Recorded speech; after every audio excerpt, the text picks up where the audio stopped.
Ici en France, on connaît les Chris Prolls, les Daims, les automobiles Volvo, Skype ou les meubles Ikea. On connaît aussi Fifi Brindacier, l'héroïne des romans de Sigrid Lindgren qui inspira à l'écrivain Stieg Larsson le personnage de Lisbeth Salander dans sa trilogie de romans Millennium. Peut-être vous êtes-vous déjà enflammé devant les prouesses de ce géant suédois, Zlatan Ibrahimovic, dont on retiendra le fameux « Ici.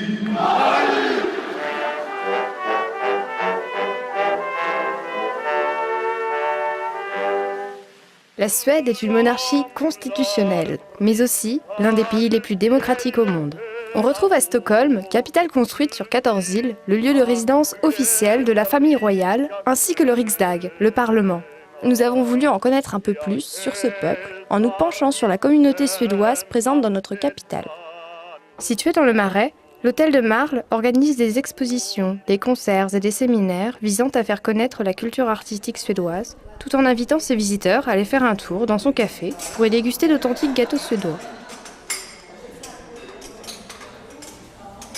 En nous rendant à la prochaine étape, nous faisons un détour par la Maison de la Suède dans la cité universitaire. Elle accueille une centaine d'étudiants et chercheurs suédois chaque année. Une fois arrivés à l'église, nous visitons d'abord sa paroisse de confession protestante. On y célèbre les offices religieux et de nombreuses activités traditionnelles y sont organisées. Le 13 décembre, la Sainte-Lucie est le temps fort de l'année pour l'église. C'était une jeune fille de Syracuse, en Sicile, et elle a été tuée pendant la persécution de Dioclétian au début du IVe siècle. Et depuis un peu plus de 100 ans, on fête la Sainte-Lucie en Suède. Elle est donc couronnée avec une couronne de bougies, et elle est suivie par une suite de jeunes filles et jeunes garçons, tous vêtus en blanc, portant des bougies.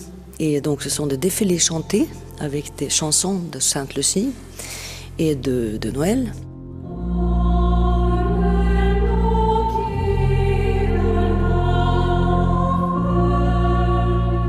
L'église est également un lieu de réunion pour les Suédois. Des petites annonces y sont à leur disposition pour trouver du travail, un logement ou bien faire des rencontres. Parmi ces annonces, on trouve une affiche de recrutement pour l'entreprise de restauration Kojand. Cette entreprise parisienne compte bon nombre de Suédois parmi ses employés.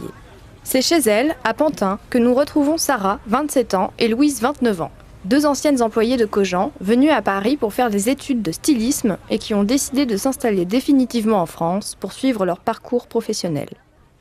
Paris m'a toujours attirée comme ville, vu que j'ai été intéressée par la mode et voilà, du coup j'avais cette image un peu idyllique de Paris. Mes parents ils m'ont un peu forcée d'aller en France pour apprendre le français parce que j'avais déjà appris un peu à l'école en Suède. Et du coup, ils m'ont inscrit dans un truc pour faire jeune fille au pair. Les Parisiens, ils sont pas très disponibles, très stressés. Ils sont assez fermés entre eux, mais une fois que tu les connais, ils sont assez fidèles et tu peux vraiment compter sur eux. Je pense rester parce que là, j'ai monté ma société. Mon associée, elle est française. Enfin, si je m'aurais pas associée avec elle, j'aurais pas pu le faire. Pour l'instant, je me sens bien ici. La seule chose qui me manque, c'est la nature. La nature est tellement présente en Suède. Quand ils veulent retrouver le goût du pays, les Suédois installés à Paris peuvent toujours se rendre dans les quelques boutiques spécialisées dans l'apport de produits suédois. La boutique Caramel, dans le 9e arrondissement, propose plus de 180 sortes de confiseries scandinaves et en particulier suédoises. Retour rue Médéric, où Agneta tient depuis 8 ans la petite épicerie Affaren, spécialisée dans les produits suédois.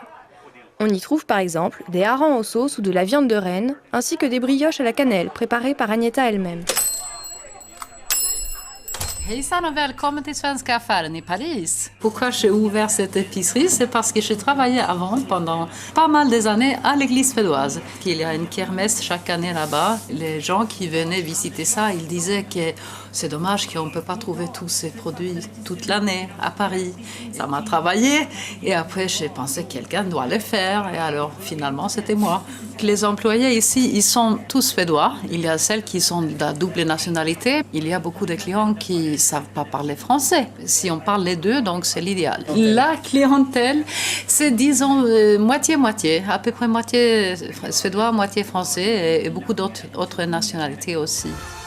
Et c'est grâce à toutes ces belles rencontres que nous avons pu découvrir cet air frais venu de Suède.